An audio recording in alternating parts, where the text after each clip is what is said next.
पुणे महानगरपालिकेच्या आगामी निवडणुकीत मतदान करणार आहे.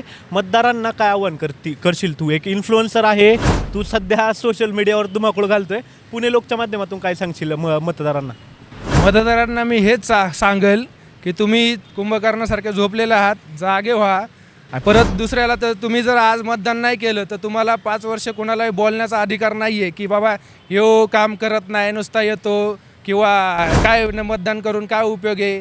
तुम्ही मतदान केलं तर त्याचा उपयोग होईल.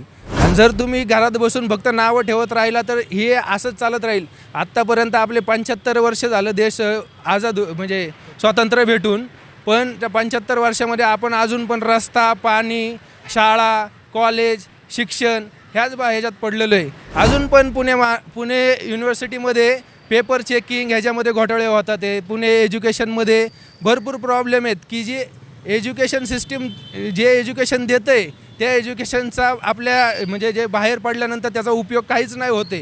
कारण जे शिकवलं जातं आहे ते फक्त बुद्धिमत्ता येण्याचं नॉलेज आहे, पण बाहेर जे प्रॅक्टिकल नॉलेज आहे ते आपल्याकडे भेटत नाही. ते चायनामध्ये मिळतं आहे. त्यामुळे मॅन्युफॅक्चरिंगमध्ये सगळ्यात पुढं चायना आहे. आणि असं म्हणतात आहे नरेंद्र मोदी साहेब की आपल्याला इंडियाला मेक इन इंडिया करायचं आहे आणि मॅन्युफॅक्चरिंग हब बनवायचं आहे चायनानंतर. पण ते करण्यासाठी आधी आपले एज्युकेशन सिस्टम आणि आपल्या लोकांना त्या स्किल डेव्हलप करायला पाहिजे.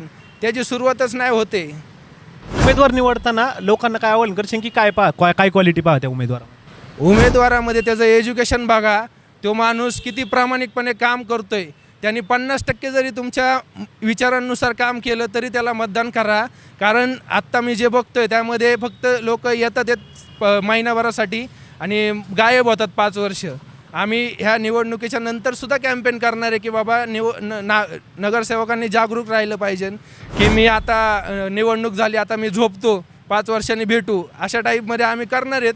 पण जर तुम्हाला नागरिक म्हणून जर तुम्हाला मतदान करायचं असेल तर नक्की अशा उमेदवाराला मतदान करा की जो तुमचं 100% तुमचे हे असेल विजन, त्यातले 50% जरी ज्यांनी फुलफिल करेल त्याला तुम्ही नक्की मतदान करा.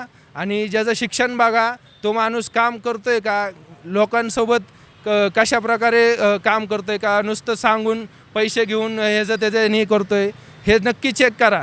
कारण काम करणारी लोक खूप कमी आहेत. आणि घराणेशाहीचा तुम्ही म्हणजे मला वाटलं तर घराणेशाही तुम्ही नका मतदान करू. खरं तर हा होता अक्षय जो सध्या इंस्टाग्राम किंवा सोशल मीडिया साईट्सवर पुण्यात जाम चर्चेत आहे. कारण पुणेरी पाट्या सगळ्याकडे जशा प्रसिद्ध आहे त्याच प्रकारे त्या पाट्यांचा आधार घेऊन हा योग्य उमेदवार निवडा आणि आमिषांना बळी पडू नका असं आवाहन करतोय. मी तुम्हाला देखील आवाहन करतो की तुम्ही देखील मतदान करताना डोळे उघडे ठेवून मतदान करा आणि योग्य उमेदवार निवडा. अशाच अपडेटसाठी पाहत राहा पुणे लोक.